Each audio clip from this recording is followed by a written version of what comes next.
Guys, I don't know which one really it is. Because is Madden going to be good? Like, or is GTA coming out? I'm going to say neither. So, yeah, it's a pretty bad question. Anyways, though, yeah, we got the Chicago Bears to go through today. Again, there's a lot of things that are kind of pressing about them. One of the most interesting teams in the NFL in terms of, again, what to talk about with them. So, yeah, we'll get into it right now. Because, again, it's the Bears' time for their roster grades.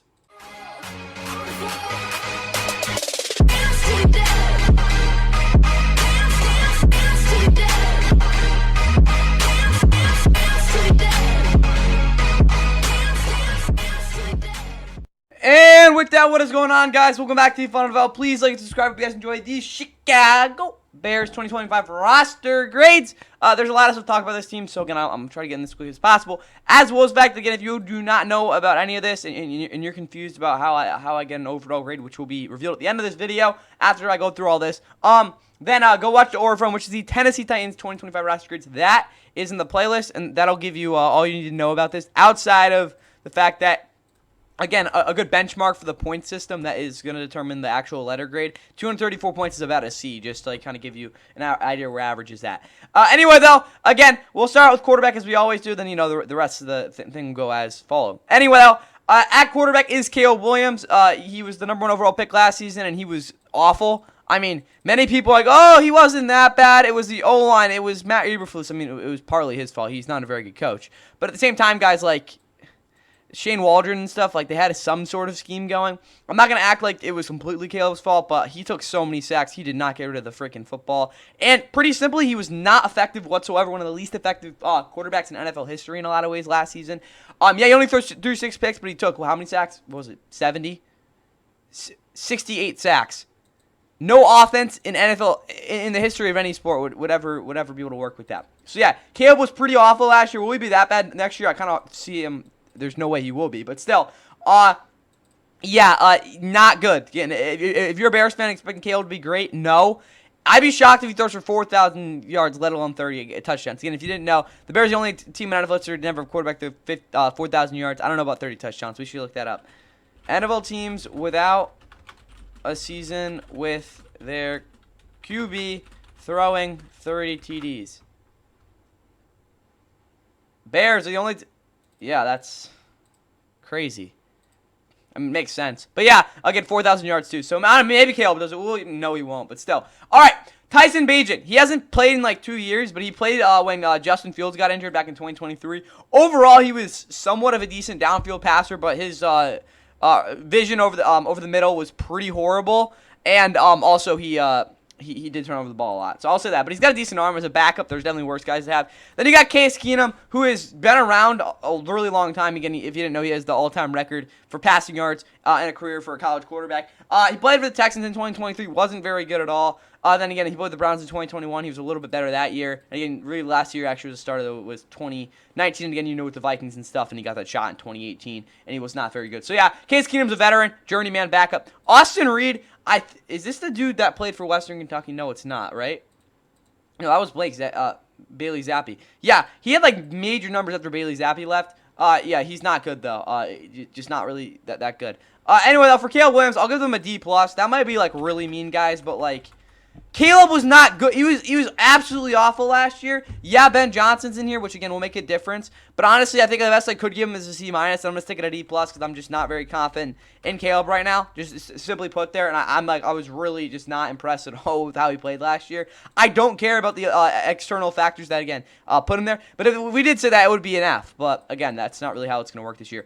There's no way he doesn't play better though. That's what I'll say. That's all I got at the quarterback position. Again, it's kind of a mix. Yeah, Caleb's got a lot of work to do. Time for the skill position. Starting out with running back. And this group for the Bears is led by DeAndre Swift, who, again, in the first year of his coming over from the Eagles, really wasn't very good at all last year. I mean, yeah, he's definitely an explosive back at times, but he doesn't really break tackles very good. He has very mediocre vision, and I'm just not really that thrilled to watch him play, to be honest with you. Again, he had a pretty solid season, nothing like insane with the Eagles on like a pretty good workload in 2023.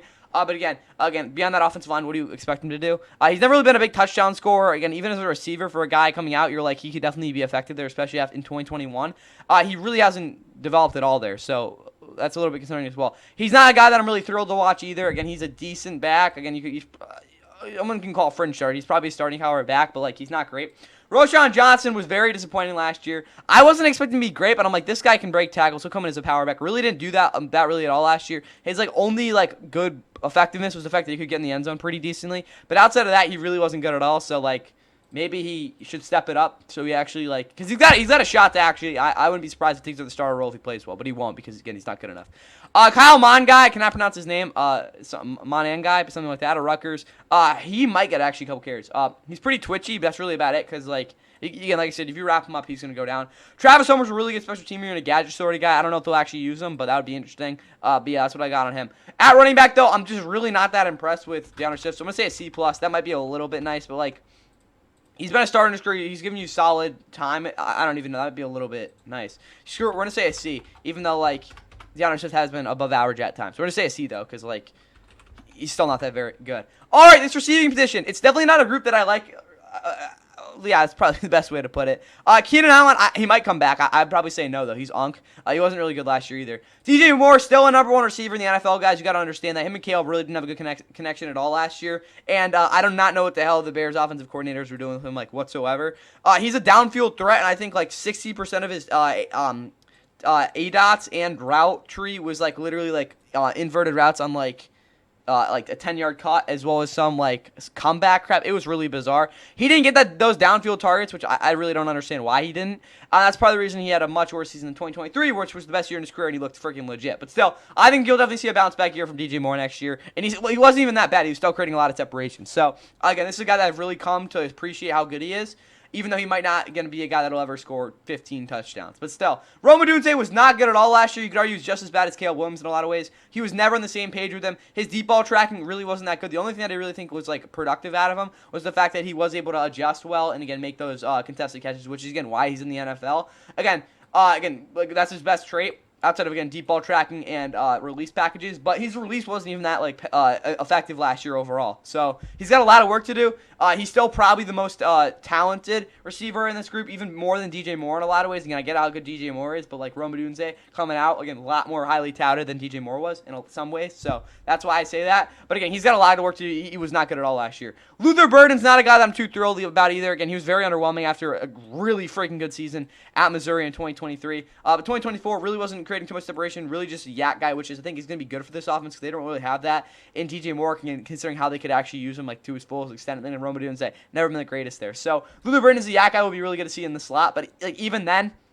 Again, he's not a guy that will be creating insane separation or really be versatile enough to, I think, like be a big effect on this offense. But he's got some good things going for him. I'm just not the biggest fan of him. And they got Ahmed Zaccheaus, who I don't even know. He kind of flashed in the pan last year, but he was pretty good with the Commanders in a lot of ways. They utilized him really well. That's, again, 2022 with the Commanders, not the Commanders, the Falcons. He was a starting receiver for them. That's just not a really good situation for him. He's got insane speed, but like how far is it going to take you? That's really all you have. And I mean, he does track the ball pretty well, so they're definitely going to use him in a lot of ways. Devin Duvernay would be an interesting gadget guy for them. I think he can definitely create some versatility in this offense because, again, if you remember back in 2022, he was really the only guy getting open consistently for them after a guy like, Hollywood Brown was gone and stuff. Again, that was just a complete mess of a receiving room. So, yeah, Devin Duvernay, I don't really think he's an actually like natural receiver, but we'll see how he does. Tyler Scott was horrible last year, like absolutely atrocious. He didn't really get to play, but like that's kind of his own fault. And even with the Bears in 2023, really wasn't that good. He just doesn't get open. Like I don't know what to tell you guys. He's just not a very good player.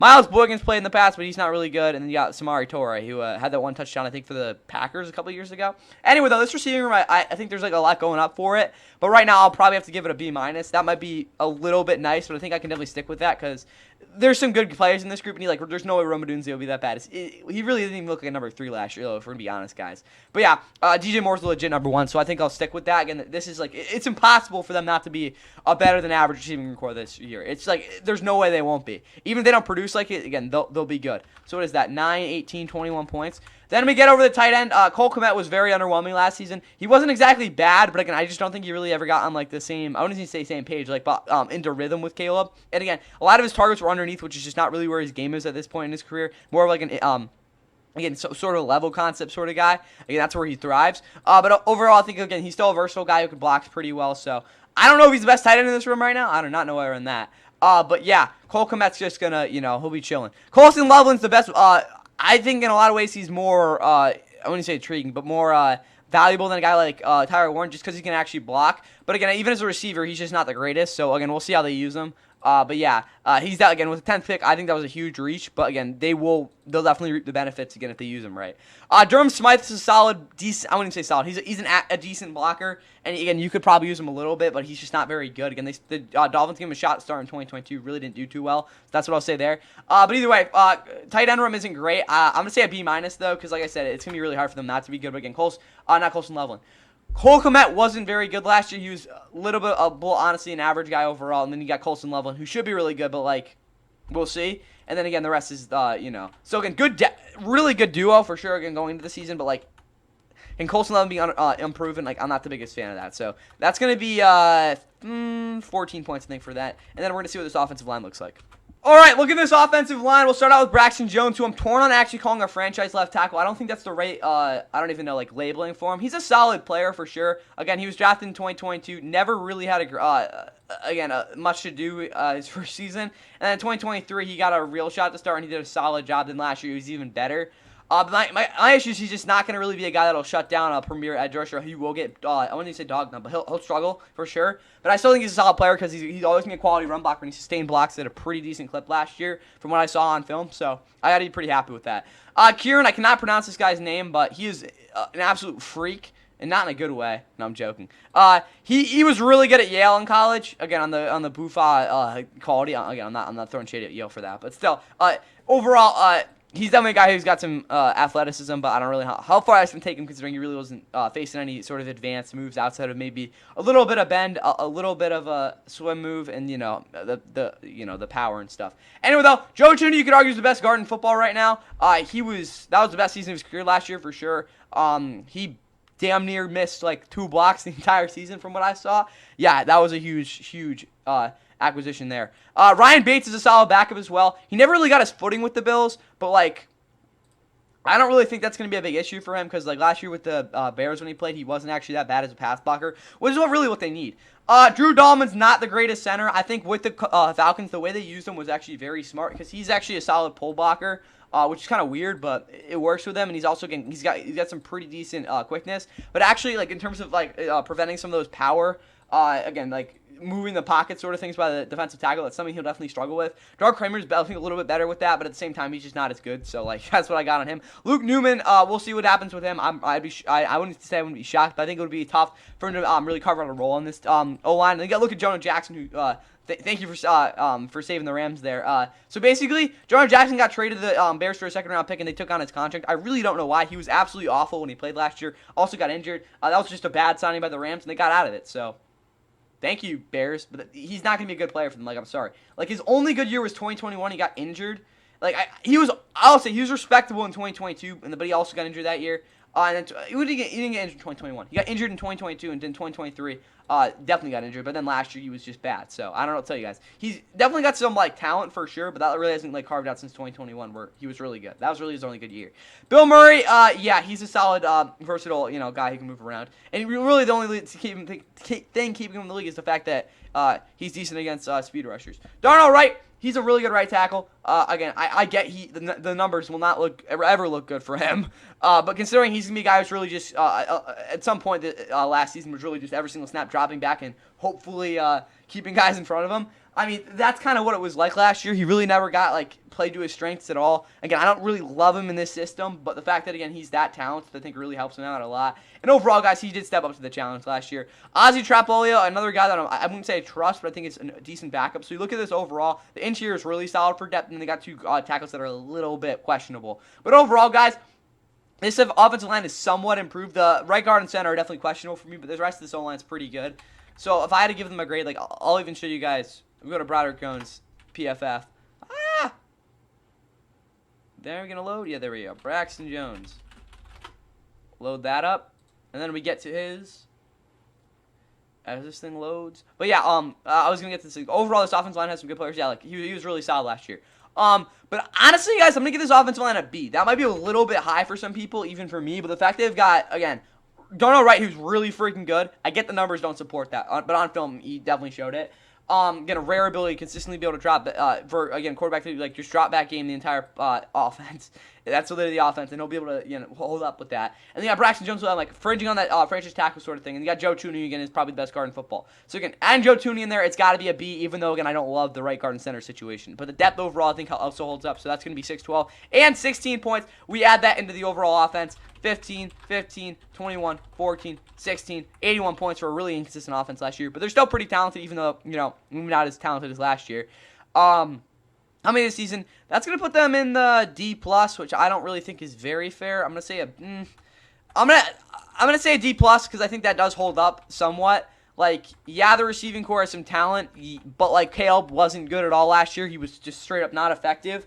And again, you look at this O-line that should be good this year. We don't know yet because there's no continuity in a lot of ways. But then you got tight end and receiver. Again, I'm just like a little bit wary on this offense if it'll actually be good again with Ben Johnson. It should be. That's all I got for the offense, though.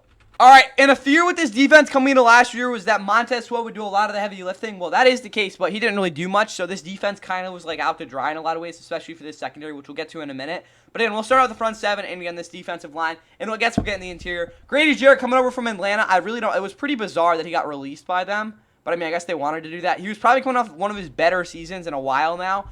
Again, he was absolutely atrocious in 2021. But then in 2022, he had a much better year. 2023, injured, but he was probably on his way to, again, having a solid season. Last season, though, yeah, the pass rush production in terms of the pressure, it was definitely down a decent bit. But he was still really effective against the run and influencing how the offense was going to, again, operate. So, again, that's still a big part of his game. I would like to see, again, the pressure rate definitely go back up, though, because it wasn't great last year. Again, reason for him to be released. But again, at the same time, he's only loaded at 32 now. Again, he still got production in him for sure. Gervon Dexter Sr., again, the biggest thing with him coming out of the draft is that he does have pass rush potential, which is, again, he wasn't really a big guy against the run that I'm, like, too confident in. But again, especially a guy playing a lot of 3-tech, which is what he did last year as well. He showed that potential, and again, Matt Eberflus didn't do a lot of good things in Chicago. This is one of them. They got a guy here who can actually flat out produce as a interior guy. He has a really good scissor move that he's just kind of built his entire game off of. Obviously, he has a solid bull rush as well, so he's a really well-rounded interior pass rusher. The only thing I have a question mark is is he really going to break out next year? Because if he's able to do that, really going to put this defense on like a higher note there.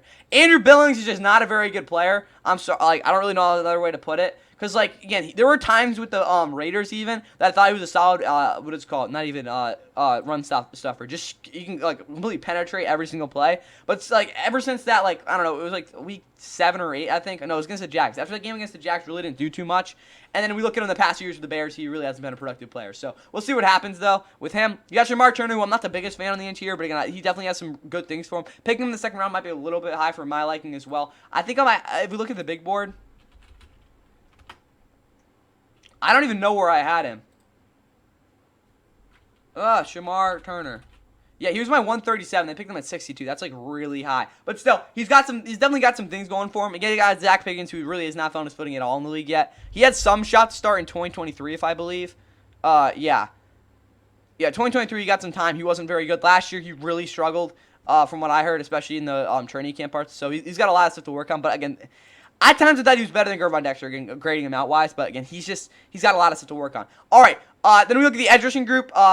Montez Sweat, again, last season just wasn't great at all. Again, he was coming off a 2023 season where you damn near carried 2 pass rushes. Again, first player ever to lead his team in sacks just on two teams, and just how bad they were. But still, last season he just, again, like I said, wasn't very productive. He got double teamed a lot. I don't think that helped him at all. His bull rush, which is kind of what he builds off of every single play, and as well as the speed to power sort of, again, movement for him, really just kind of diminished towards, again, every single game. And also, again, he wasn't as explosive off the line as well, again, as the season went on. So I wouldn't say he's really just play diminished. It just wasn't as productive or as effective as you wanted. So we'll see how you reinvent some stuff coming in next year, because they're going to still rely on him a lot. Dayo Odeyingbo, yes, he's a much better number 2 than they've had in a while, but even then, like with the Colts, outside of a 2023 season where he got a lot of good looks against some pretty bad porous play by the other tackles, he hasn't really done much at all, but he does get really quick sacks, which is good, and he does penetrate really well because, like I said, he gets off the line really fast. So best number 2 Montez Sweat's played with outside of Chase Young, which I guess is good, but like still remains to be seen if he can be consistent. Austin Booker is just not a guy I'm not looking forward to watch. I will say he's pretty serviceable against the run, but like how does that really matter when you have like a 2 or 3% pressure rate? And even on film, it's like it shows. Dominic Robinson, still don't know why he's on this team. You got Daniel Hardy, who's just not very good. What even happened to, who was it? I forgot his name. Leonard Taylor, maybe. Yeah, right. I'm not going. Oh, that's not Leonard Taylor. It's Darnell Taylor, right? Darrell Taylor. Yeah. What happened to him? Oh, he went to the Texans. I'm a brick. Anyway, though, for this D line, this is tough for me to grade because, like, yeah, Montez Sweat was not good last year, really at all. But the depth isn't really good either. So I'm kind of concerned on what I'm going to grade this.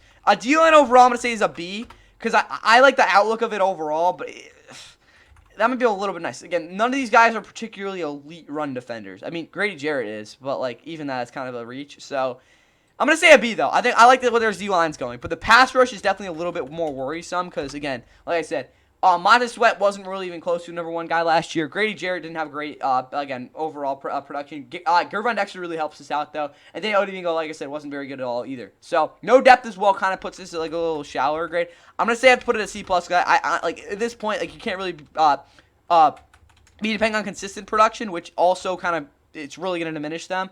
And also, like, even at their highs, are they really going to be that great? Like, I'm not expecting anywhere near what the Broncos did last year. So, I'm going to stick at a C+ for this pass rush. And then, again, we look at this linebacking core, which is very bizarre. Tremaine Edmonds is, like, one of the better linebackers still in, not even still, one of the better linebackers in football. Oh, yeah, it's such a, like, lazy take. Oh, that's just so overrated. It's not true, though, because ever since he came to the Bears, he's been a better player than he ever was with the Bills, which is the truth. Even though his last season with Bills, he definitely earned himself a payday. I won't say he's ever really been as good as an athlete as he definitely lacks the instincts, which is always going to hurt him. But again, even with that, he can match in man coverage better than most linebackers, especially moving this will position where you're asking him to do a lot more in terms of like a responsibility sort of thing on some ends. But again, other ends in terms of like actually being the backbone of the defense, not really having to be that. Kind of weird, but again, he's really kind of excelled in that role. So again, we'll see if he can even play better than he was last year. Carl Jones is not a guy that, again, I really think will be able to do much in the league.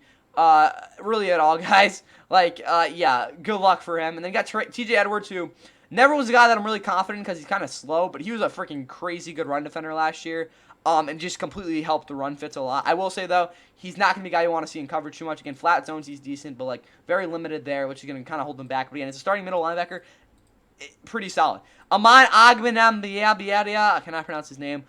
He is not good, but again, he's pretty fast. So again, at least you got that. Noah Sewell, I'm still pissed about this guy because again, out of Oregon, he was in line to probably be a second-round pick in 2022. But again, he really just been sucking wind ever since he came to the Bears, and he sucked his wind. So he was sucking wind his last year in college as well. So I don't know what's up. He's been in a rut for 3 years now. I don't really know what to expect from him. Ruben Hyperlight, I think I had him in the mid-twos. They picked him at 132. This is not a guy that I'm expecting to be a good player really at all. He doesn't tackle well. In coverage, yes, there are some potential growth for him there, which I understand, I guess. But, like, you can't expect him to be really dependable, even backup at this point in his career. He's got a lot of stuff to work on. Maybe he'll be okay, but I really expect him to struggle here. They got a major hole at sub linebacker. But overall, they got two really solid starters, so that'll help them out a lot. But there's just a massive hole there, so I don't really know what to go here. Again, losing Jack Sanborn's a much bigger loss than you might think. So they like him, though. I'll say that, but I'm going to have to stick this at probably a B, C+. But is that really fair, though? Because Tremaine Edmonds is one of the better linebackers in football, and TJ Edwards is really solid. So this is tough. I'm going to stick it at a C+. That might be really low for a lot of people, but, like, Ruben Hyperlight is just not a guy that I'm really looking forward to watch. So I'll say C+, and that's rounds of the front seven as we get into the secondary. Okay, now we get on to this cornerback room before we get into the safeties. This is a group that has a lot going on. Jalen Johnson, again, similar to a lot of guys that are elite 2023 seasons, wasn't as good, but he was still like a damn near like top 10 corner in football.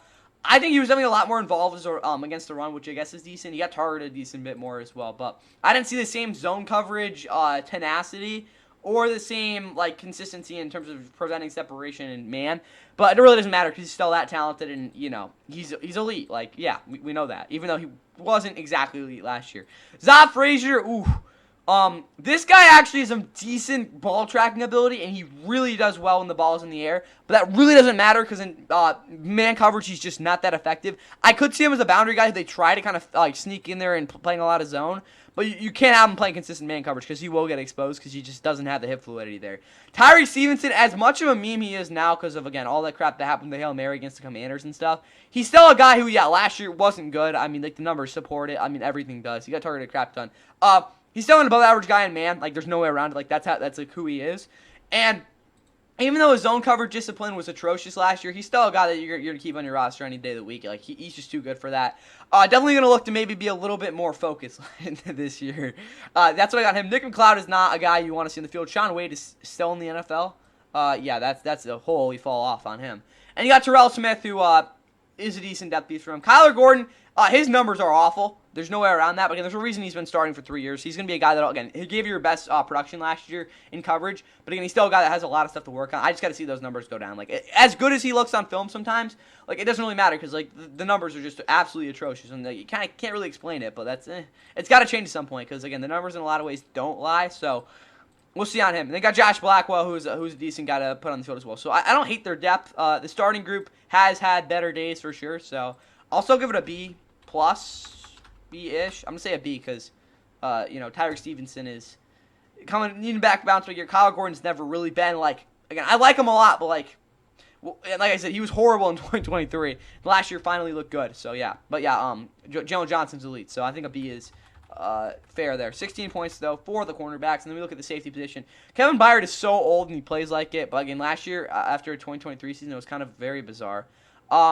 He was more of a, yeah, I'm going to stop the run sort of guy. Kind of moved away from being a true free safety, which I'm okay with, I guess.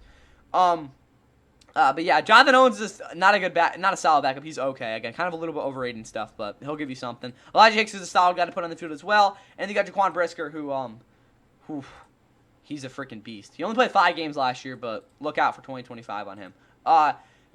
This safety room overall, I'm probably give a B minus. We'll stick it a B because even though Kevin Byard's not really much in coverage these days, where he was like 2 or 3 years ago, he's still a solid player. And then you got Jaquan Brisker, who should be pretty darn good this year. So I'm going to stick with 24 points at the safety position. And then when we add that up to the total grade, we're just going to add 40, by default there. 24, 16, and we had 18 at the end. We're going to get a pretty okay 98 points for this defense, which will put them in the C tier, which is kind of where they belong because they've got a lot of questions, and we'll see if they can answer them because they definitely have talent too. That's what I got there, though, for like depth and stuff. But before we get into that depth, we're going to talk about the special teams unit, which is led by Carlos Santos, who they did kind of like just bring in out of nowhere in 2020, and he's been their kicker for a while now. He's been really good, like one of the better kickers in football as well. So that's awesome. Big leg, not really, but like he hits a lot of kicks, so who cares? Outside of that, that's all I got for Cairo. Torrey Taylor's he wasn't actually that great. Kind of underperformed from what he should have been last year because he's got the biggest punting leg in the NFL. Like that's not even close. So we'll see what happens there. Devin Duvernay's a really good returner. We all know that. Again, any play can go for a touchdown. They got Scott Daly, who is a long snapper. I don't know if he's anything more than that, but yeah. Special teams wise, I gotta probably give them an A-. There were times last year where they had their issues, but like they're much better than when they were even like 10 years ago, I guess. Depth. Oh, that's speaking of that. Let's go back to that. Not to that. To that. There we go. Depth. Quarterback depth. C. That's probably nice. We'll say a C-. Running back depth, I'd probably give it a D+, so we're probably still sitting at a C-. Receiver depth, C+. That's probably nice. We'll say a C, so we're probably still at a C-. Tight end depth, I'd give a B+. That's probably going to move us up to a C+. Yeah, C+. O-line depth, I'd give a C+ as well, so we're still at a C+. So offensive depth is a C+. Defensively, let's see how this looks. D-line depth as a whole, I'd probably give a C-ish. That's probably nice. Let's say a C. No, C. We'll say a C. So, a C there. Pass rush depth, I'd give a D. So, we're probably at a... So, for the defensive depth, what would we say? A C and a D is probably, I don't know, a D+. D+, and then we look at the linebackers, I'd probably give them... I wouldn't say an F. I'd probably say a D-. It's not good. Like, that's what I'll say. So, D- for that. That's probably down to a D. Is that what we're saying? A D for the depth? D for depth? What do we say? A C, D+? Yeah, we're definitely down to a D. No, it's got to be an F, right? No, that's an F. Yeah, what am I talking about? An F for the linebacker depth. That's going to be a... probably still at a D, though. It's not good. What do we say? C+ for the offense. So we're at a D so far. This is defense. Cornerback depth, I'd probably say is a C, so maybe we're up to a D+. I think a D+ is fair. Safety depth, I'd probably give a B-, so we're probably still sitting at a C, D+. So a D+ and a C+ probably leaves us at a C- for this depth. Again, the biggest reason they're at a C- and not maybe a little bit higher is because like the cornerback depth and the fact they have a glaring hole at linebacker is just not going to really work out for them. And then, like, and offensively, like, there's some positions that could use some work. So, yeah, not the deepest team in the world by any means. So, again, I think, again, especially for a team that was trying to build up the depth this offseason, really didn't do too well with that. All right, identity. Ben Johnson's going to have to fix this offense, so there's a lot of pressure on him to do that. I don't think he won't be able to, but at the same time, this offense is not Detroit by any means, so I wouldn't be expecting that. A lot of pressure on the fact that Caleb didn't look good last year. He's going to probably sit me at a C for this team, but again, with the pedigree of Ben Johnson, you got to at least give them a C for that.